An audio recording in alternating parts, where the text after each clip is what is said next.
Hi, welcome to the Aspire Show. This is the last of the September session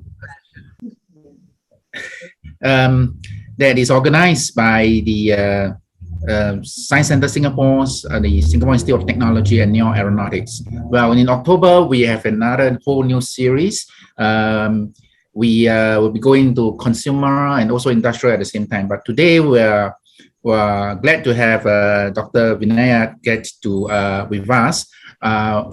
You can see that we are using Zoom actually. The reason is very simple because I think Vinayak is last minute has to go to the States, and therefore he's in LA right now. It's early in the morning, like 4 a.m. So we are very glad that he can continue to join us at this time at 8 p.m. in Singapore. So let's start, and I will ask Vinayak to introduce himself and what he's doing and what is new technology and startup, which I actually know quite a bit. Thank you so much for having me, Prof. It's indeed a pleasure and an honor to be with you on this show. So, firstly, about me, I'm a food technologist or a food scientist by qualification.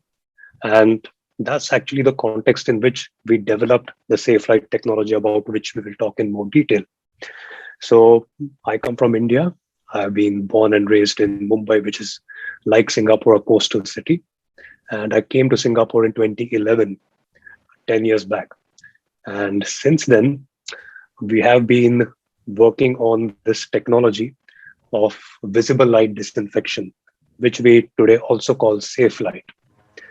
And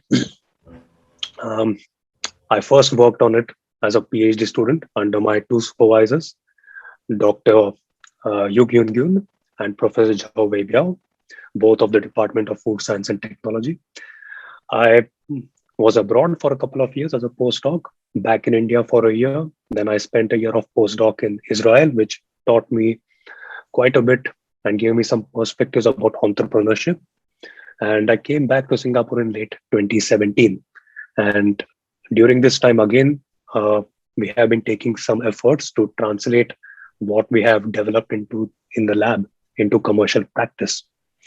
And today we are at a stage where we can realistically hope to do this. So the technology that we have developed is a light-based technology. And when we generally speak of light-based technologies, what comes to mind is UV light most popularly. To a certain extent, people may even think of gamma rays, X-rays, etc. when we talk about killing germs. So in a departure from this, what we have been able to develop over the years at NUS, firstly, is a light technology that can kill germs using visible light that we are usually exposed to, light that is normally incident upon you and me. And because this is light that we are accustomed to, it's completely safe to humans. And that is the main advantage of this technology as compared to UV light or other forms of radiation, that it can be used whether humans are around or they are not. And as a result, this opens up very interesting possibilities, specifically those of continuous disinfection. And disinfection is something that we will touch upon as we proceed, I'm sure, because that is the problem that we have been looking to address with this technology.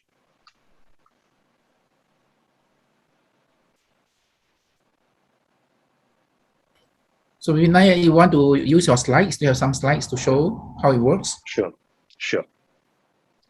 I'll share my screen now to better explain how SafeLight works and what problem it is trying to solve. Okay, so as I briefly mentioned, SafeLight is looking to solve the problem of disinfection. Now, disinfection as such has been around for a long time, and we have had several ways to achieve disinfection, not just now, but for several years now. And yet, the irony is that we could not prevent something like COVID, which started as an outbreak, from escalating into an epidemic, and worse, into a pandemic. So why was this despite the prevalence of so many disinfection technologies? Now, this slide aims to explain what exactly is the limitation with our existing disinfection methods.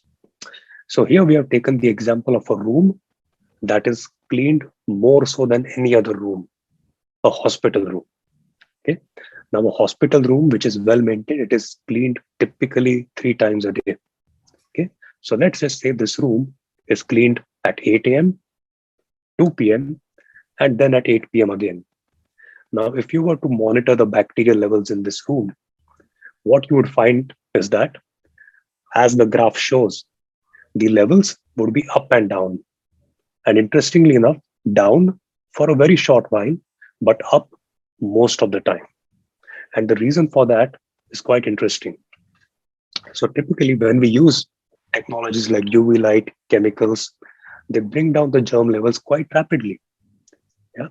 But bacteria take only 20 minutes to double their population. So no sooner is a room disinfected than the bacterial levels rise back to normal again. So very shortly after disinfection, we are back to square one. And that is why our existing disinfection technologies are ill-equipped to maintain germ levels at a low and hence prevent infection from spreading. So the question is, why can they only be used episodically? Now the reasons are dual. Now something like chemical sanitizers, they require manual application. You have to be there in order to apply it. We are seeing during COVID that, restaurants, other food service establishments, they have stepped up the cleaning frequency, but that's not sustainable. That's very taxing to in terms of manpower as well as resources. Now, something like UV light, although it can be automated, it simply cannot be used when humans are around. It has to be used essentially when the room is vacant, at the end of a shift, or when a hospital room is vacated between patients, etc. As a result, none of these existing technologies can be used continuously. However, what we have developed, in fact, this is the very reason we have developed something like visible light. Visible light can be used continuously, and hence it can be used to complement these episodic technologies and keep the germ levels constantly low throughout the day. So that is the advantage that SafeLight has over other technologies. So given that this is how SafeLight adds value to existing efforts in disinfection, let's take a look at how exactly SafeLight works. It's quite interesting to know that something like visible light is able to kill germs. As we discussed, typically we have seen UV light kill, but not so visible light. Now, the way visible light works is that it targets certain light-sensitive compounds inside microbial cells. The microbial cells contain a variety of compounds. Some are heat-sensitive, some pressure-sensitive, but some are light-sensitive.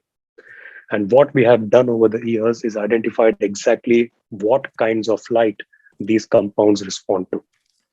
So what we do is we excite these compounds with the right kind of light. And once they are excited, they lead to the generation of reactive oxygen species, which are actually toxic molecules to the cell. As the name suggests, these reactive oxygen species are highly reactive.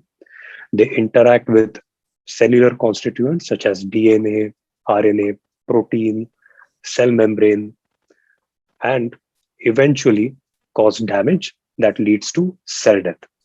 So in effect, we are using something that is naturally present inside the germ cells in order to bring about their death.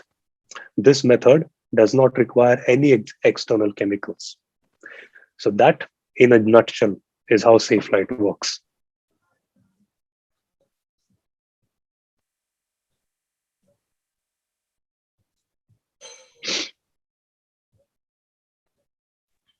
All right, great. So I still want, let me ask a couple of questions, right, about the technology itself, right?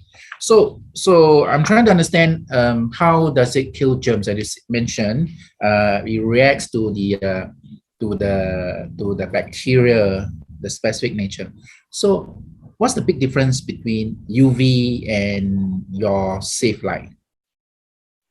So the way UV typically works is that UV targets the DNA inside bacteria, whereas SafeLight has the capacity to target multiple intracellular constituents. Okay, and while UV light works by targeting the DNA directly. Yeah, SafeLight, because it produces ROS, reactive oxygen species, these ROS can not only interact with DNA, they can also interact with proteins, they can interact with lipids, including cholesterol in the cell membrane. So they have multiple targets of cellular attack. And as a result, very interestingly, what has been observed is that so far there has been no resistance developed against visible light, or as we call it now, safe light. So that's something very remarkable for a disinfection technology. Okay, when you say it's safe, right? How do you prove that it's safe? I mean, for human beings, because we all know that when your UV is on, we are out of the room, right? How do you actually prove that it's safe? Great question. So the effects or the deleterious effects of UV light are well established, ranging from skin cancer to cataract disorders. Now, in fact, the science of light and its safety is also quite well established. So now we are in a position, or the human race is in a position where we know exactly what kind of light, at what frequencies, at what intensities, for what durations can cause what effects. So there are well-established standards and certifications which can be used to ascertain the safety of a certain kind of light. For example, the International Electrotechnical Commission, the IEC, has a standard called IEC 62471, which can be used to ascertain or certify whether a light is safe for human exposure. So something like SafeLight, what it needs to do is ensure that it complies with these certifications, and the science takes care of the rest. It's well established to guarantee safety. Okay, so I'm trying to also understand, right? This is there's visible light spectrum, right? And if you are going to incorporate this, is it a separate what do you call lamp or bulb, or is this integrated into a normal LED lamp or LED bulb? That's a great question, and perhaps this would be a good time to share some of the product concepts that we have developed, especially because for any light technology, first of all, for any technology, as you would appreciate, Prof, the product design is very important. And especially for a light technology, it assumes even greater significance. So because the concept of MVP, right? Yeah, yes, that's right. Guys here know what don't heard about MVP, but don't really know about how to go about doing it. So yeah, please enlighten us how you go about doing this. Okay, so the MVP it stands for the minimum viable product. So interestingly, an MVP can be something as basic as a pictorial representation, okay, and it can be as complicated as an actual prototype, as long as you're able to communicate the intended value of your product to your audience. That can qualify as an MVP. Now, in our case, we have actually created some prototypes which can actually show the SafeLight technology in action. And as I briefly touched upon, the implementation for any light technology is very important. You can have potentially something like a ceiling light. Yeah, just put a bulb up there and hope to kill everything around the room. But the way light works, it would be practically impossible to do that. So that's why what we have done is we have incorporated lights or our SafeLight technology into everyday high-risk objects. And these high-risk objects are informed by two factors. One is how much of a bacterial load or a germ load they experience. For example, something like a toilet seat, ATM keypads, they are known to have a very high germ load. And second is how frequently they are touched. So based on a combination of germ load and touch frequency, we have identified some high-risk objects into which we have incorporated the SafeLight technology. And today specifically, I'm going to share with you two such product concepts. One is for a toilet door latch, A toilet, as you can imagine, is a place ridden with germs, and the door latch is, again, you cannot avoid touching it, so it's frequently touched. And the second is a toilet seat, and I need not explain to you how and why a toilet seat can be a high risk surface. So let's take a look.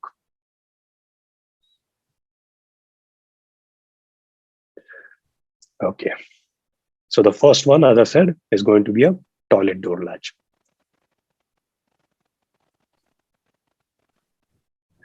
So here the user has opened the door, the toilet will be used, the latch will be closed. Now, once the user exits and departs, the lights, which are actually embedded into the door latch, will automatically turn on with the help of sensors. Okay? The product will actually sense that the user has left, and once the user leaves, the light will turn on. The light, as you can see, is embedded within the latch itself. It's very close to the target surface and hence can achieve a good degree of germ kill. Now let's take a look similarly at the next concept, that of the toilet seat.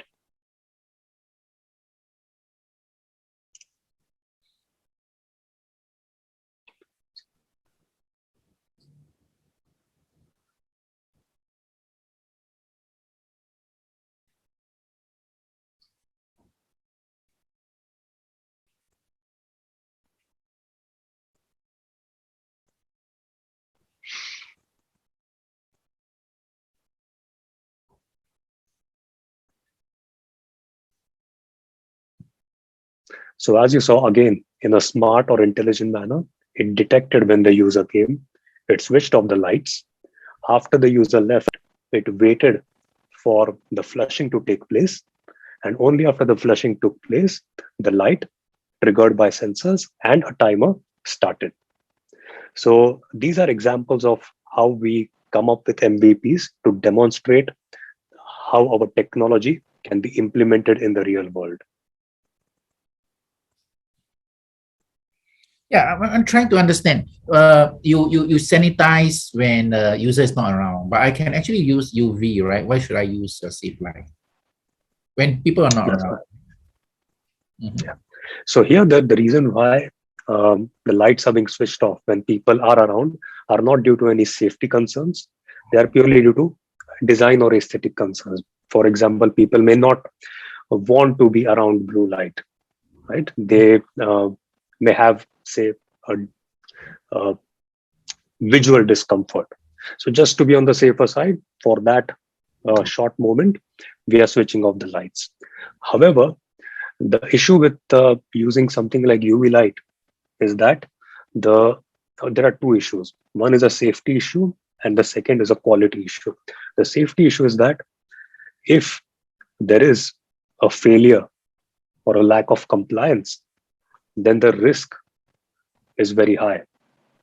Suppose the sensor does not actually work the way it ought to work, okay, then the liability is very large to bear.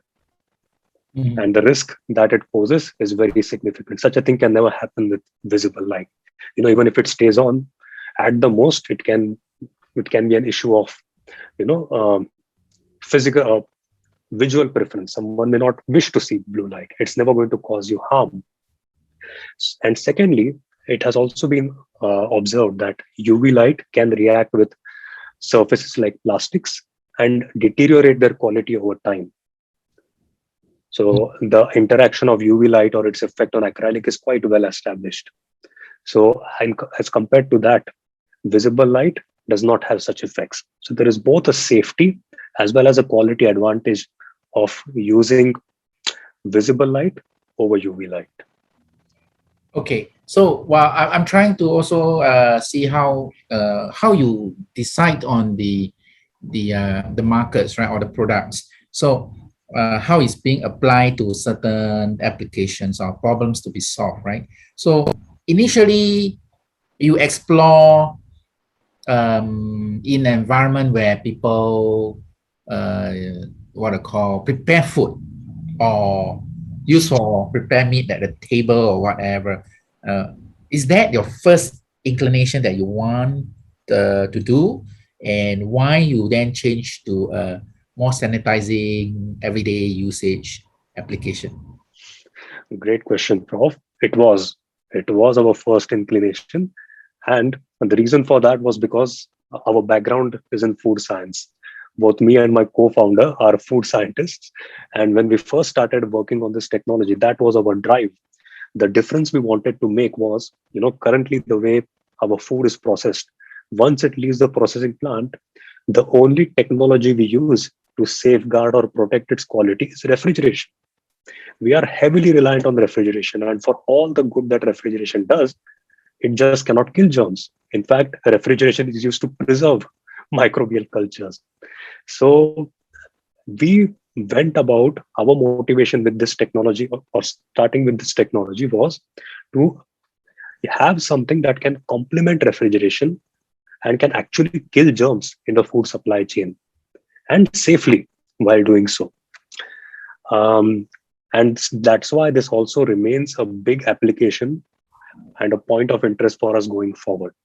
Now, the reason why we started with something like surface disinfection is, now even food is a surface.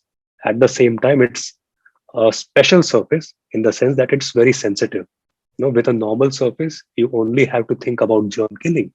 Mm-hmm. However, with food, you have to think about what effect the light will have on its texture, on its color, on its nutrients, on other quality parameters. So the science of the science on the food requires a longer time to establish prior to application as compared to that on an inert surface. So over the last few years, we have built up that science, and now we are at a position where we can actually implement that for food surface disinfection too. But as we keep saying, like MVP, another concept is the low hanging fruit. The low hanging fruit in this case were inert surfaces. So that's where we started. That's why we started with surface disinfection. Yeah, okay, that's great, because I have a company that works with higher on trying to damp their vibration of their motors in for refrigerators. I think we will put, there's a very good application here that you can actually come Indeed. get in contact with them. All right, let's move on to your entrepreneurship journey, right? So you've been doing spending all your times in university, postdoc, study, and kind of things. So why you decided to start your own company? Honestly, this wasn't in the plan. Yeah, what was in the plan was, the broader plan was that whatever I do, it should have an impact in the real world.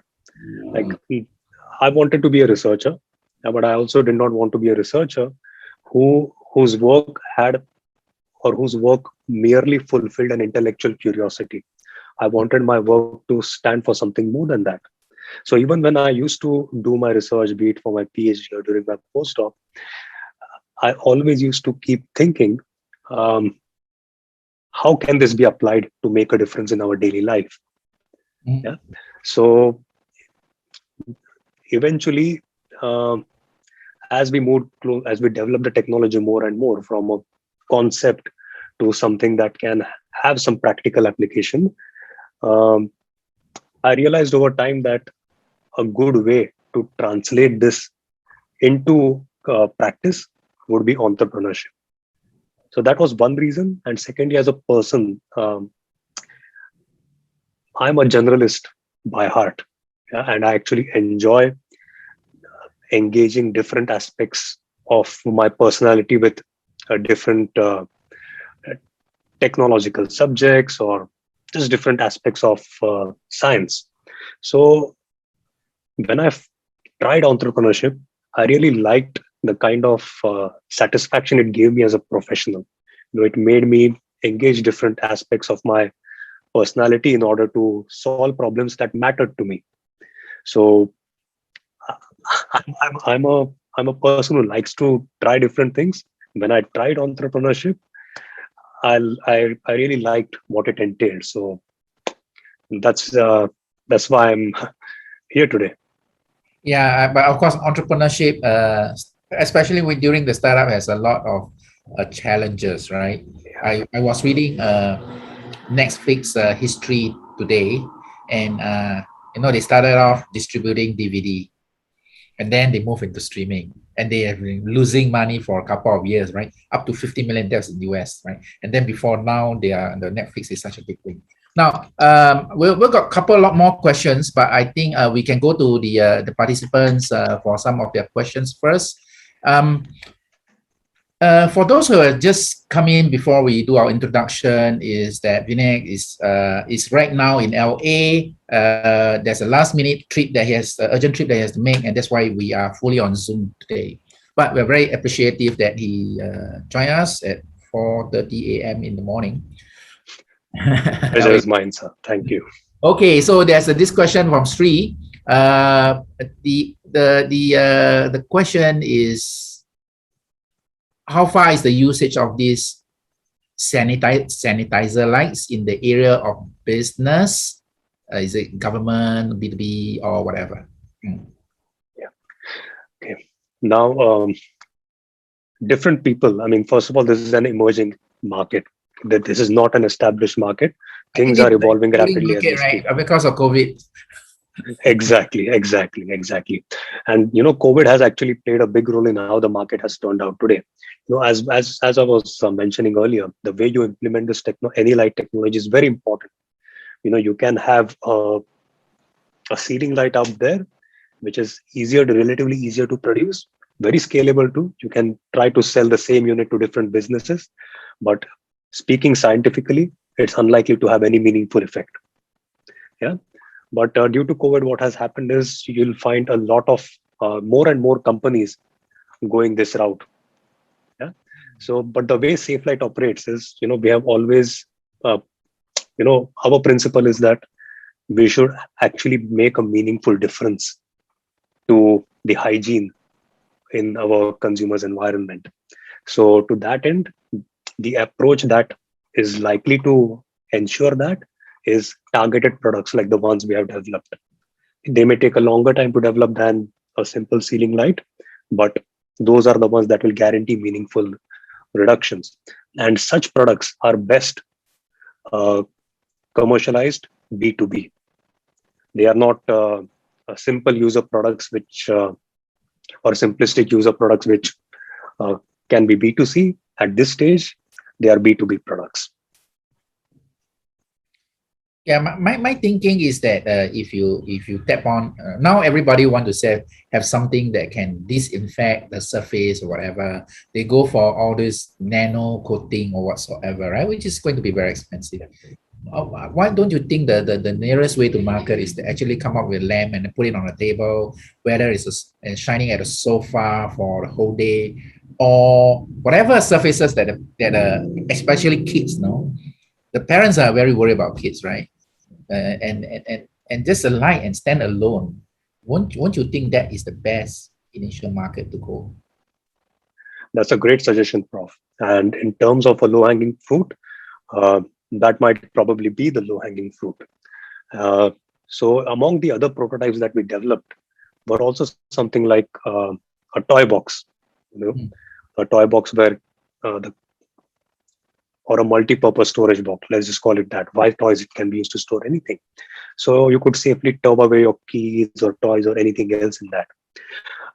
At the same time, as a startup which has typically limited bandwidth, we also have to ask ourselves, what is the one market that will hold us in good stead long term? And if you look at some of the other markets out there, perhaps B2C might help us make some quick inroads. But there have been markets which have felt this need prior to COVID too, such as hospitals or healthcare. So those are the ones we have prioritized, and we have been very fortunate that we have had some champions within hospitals or within the hospital market segment who have supported what SafeLight is trying to do even before the pandemic. And now we are very close to actually doing some pilot projects with these hospitals. So if we had more resources, there would certainly be more things we would like to try out. But given that we have to focus our bandwidth on a certain market segment for us. That market segment currently is hospitals or healthcare. Well, I think hospital and healthcare is really in the need because and also because there are so many different people moving around, right? So yeah, so that is a good market to start off.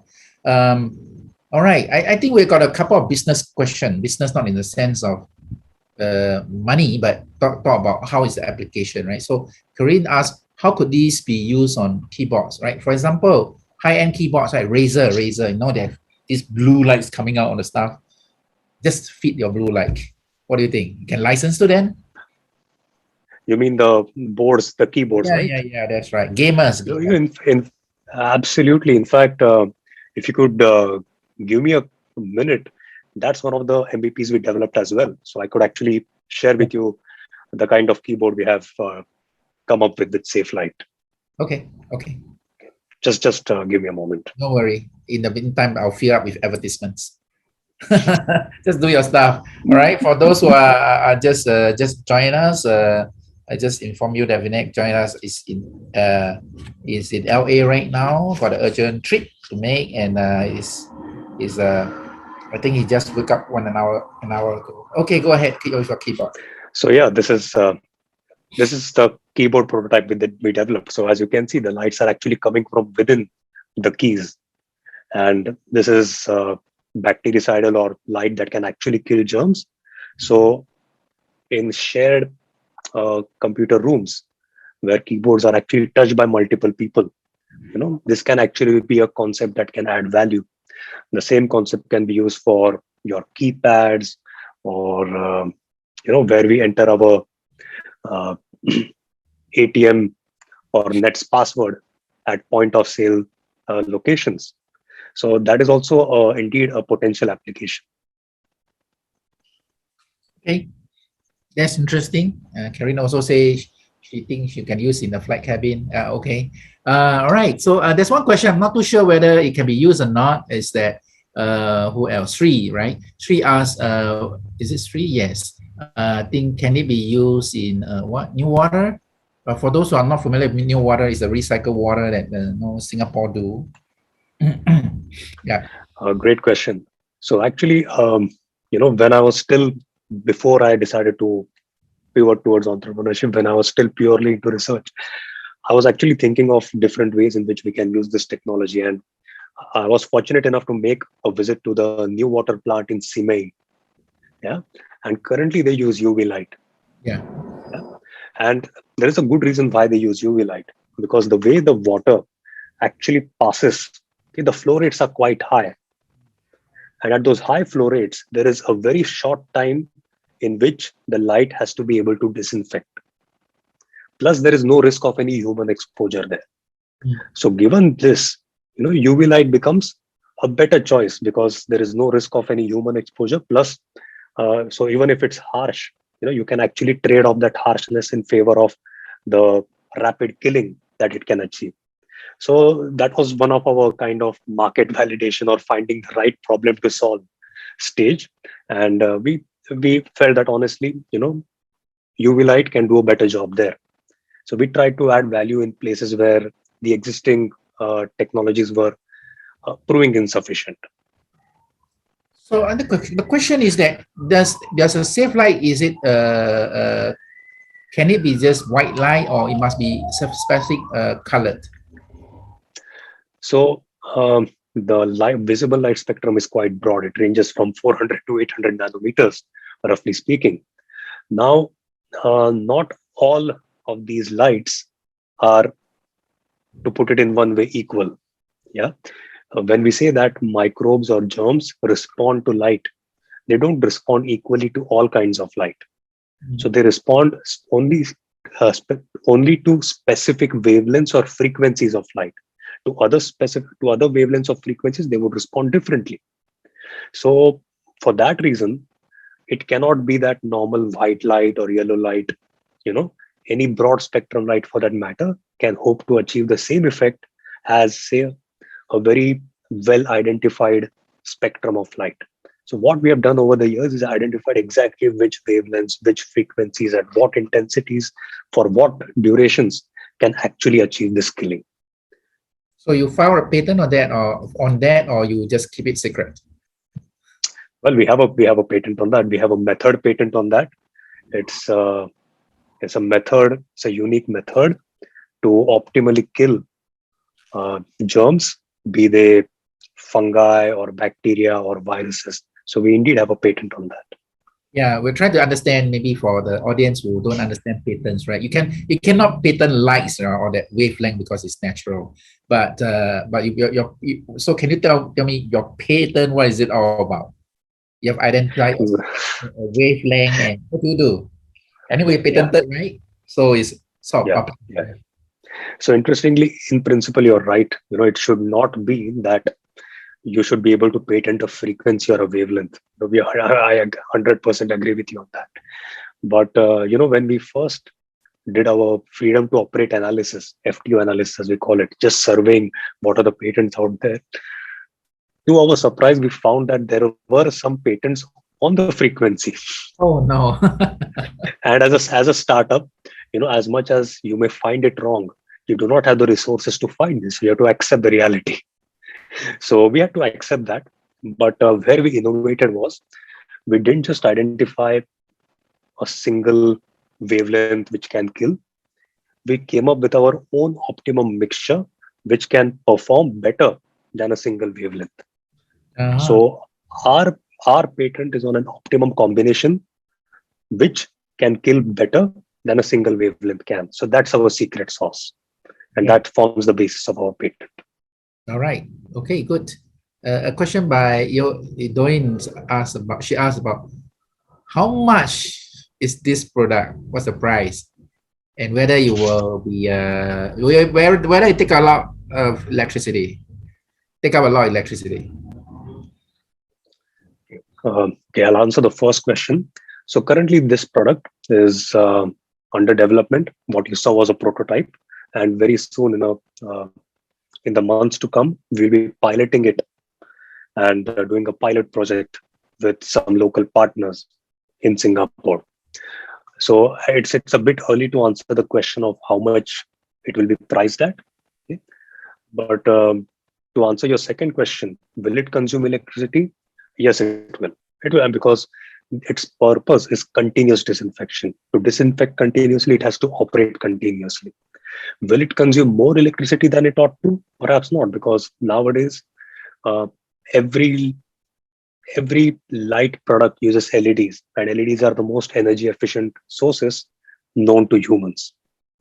Now, that's another, interestingly, that also makes us touch upon why this is best taken to the market as a B2B product. Because the question that the customer or the user will ask himself is, yes, it consumes electricity, but does it give me something worthwhile in return?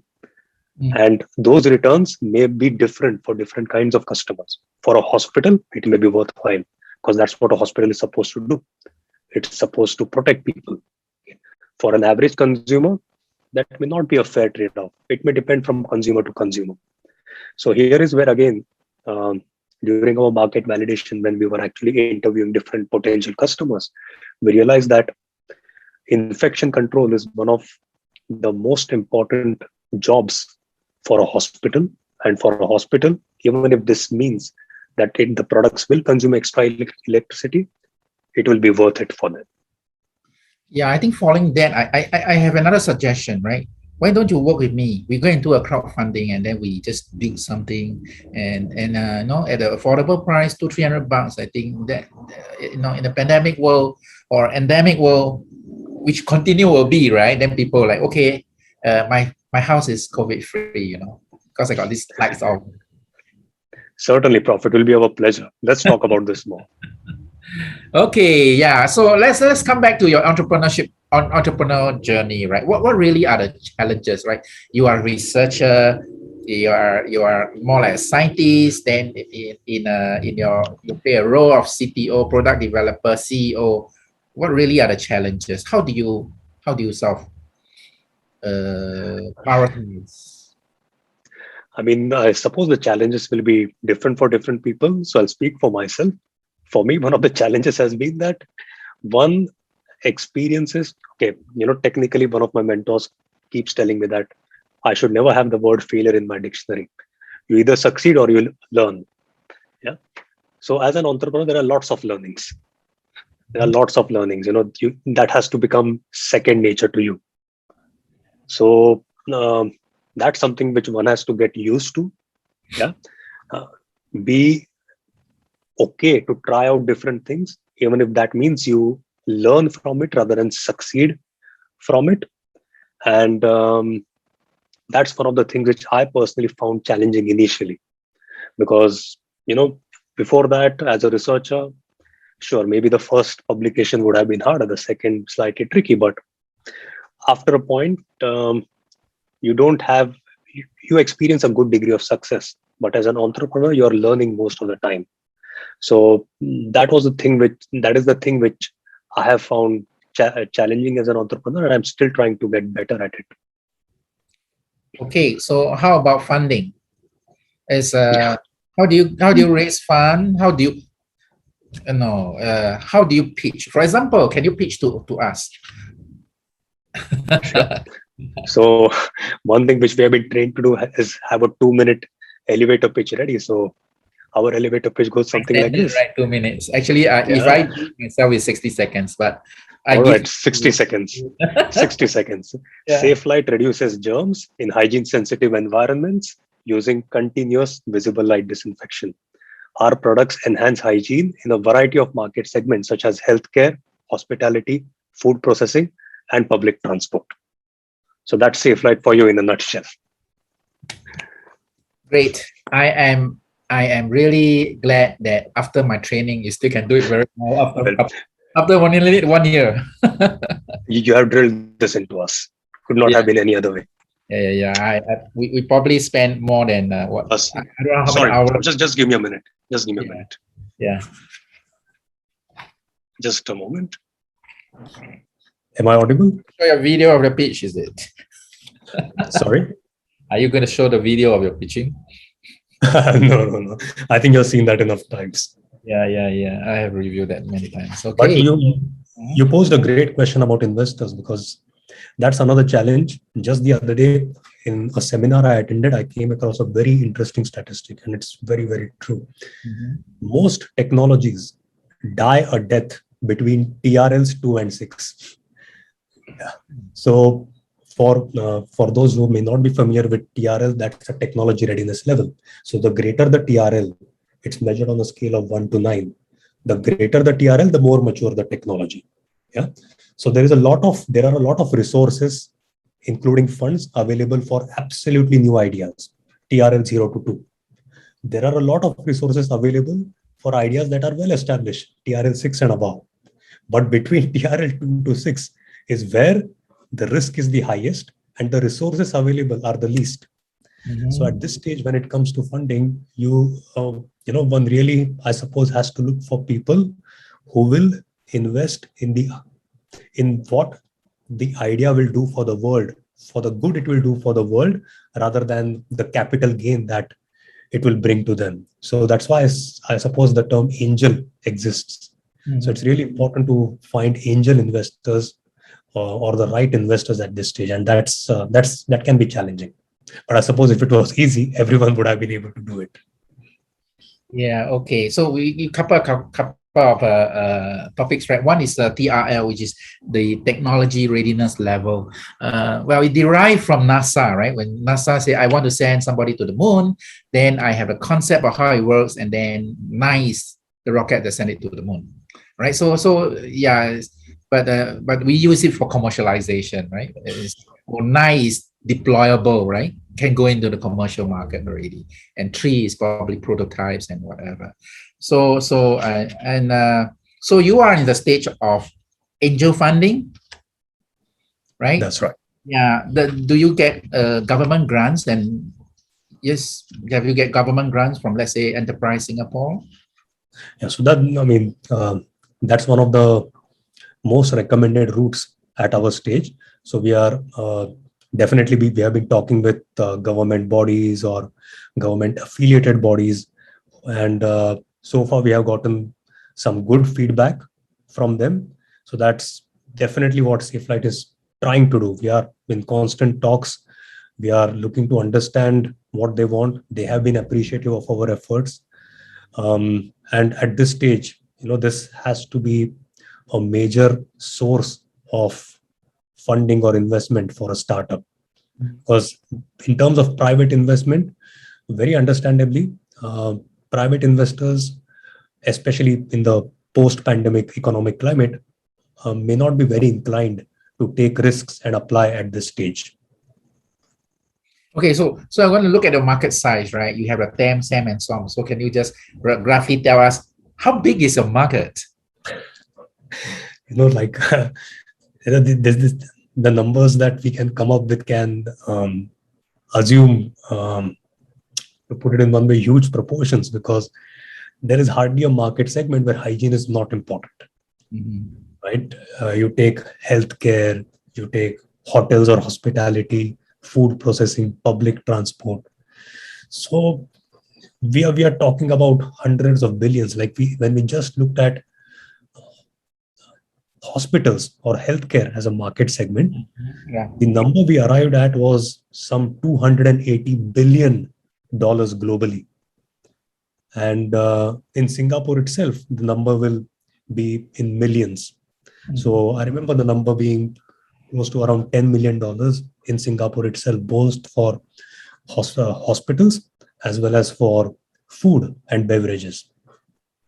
And typically, as you know, it's recommended that we do a bottoms up approach for it to be more reflective of the ground reality. And even with these approaches, the kind of numbers that solving the problem of hygiene represents is huge. But that also tells us that, it presents a different kind of challenge, wherein if your markets seem equally big in all directions, it can be really important which you choose as the first market. So for us, I think we are fortunate that we are solving a problem that is of value to society. And we hope we can go some way towards capturing some market share, because that would mean that we will have added value, or at least added some value to society. Yeah, I think the way you put it is just very nice, right? Because we are solving problems of value to society, right? So this is innovation, right? Solving a problem, you invented something, that's an invention. And then for certain people, the society, in this case, hospital users, so that is creating value. So that's innovation. I always tell people, you do not need to know the solution. Actually, the most of the time, if you can define the problems. No, entrepreneur is to solve problem, right? If you can define the problem, and even if you do not understand the technology, what are the potential solution, you define the problem, and then you look for scientists like Vinayak and say, okay, solve it, right? And then I'll say, okay, I'll do a PhD on that. in the high-tech world, yeah. All right, so that's very nice. And now we spent about 15 minutes talking. Do you have any parting words for our audience? Well, SafeLight, in its short journey so far, has been fortunate to enjoy the support of many people. During our market validation, we approached many people to help us with their thoughts, with their insights, and we have had the help of many people from many different walks of life in our short journey so far. So we would just like to thank the audience out there for supporting us, and we hope that we can enjoy your support in what we are trying to achieve in the time to come. Yep, and of course we also we're cautious of time. Actually, we spent about 15 minutes, and we are also cautious. So I'm also very appreciative that you continue to support the show by appearing. Although your last minute trip to US and now in LA, and then wake up from your sleep to join us in the show. So thank you very much, and look forward to seeing back in Singapore in the end of October. All right. Thank you, sir. Thanks a lot. See y'all. Bye-bye. Have a good day, everyone.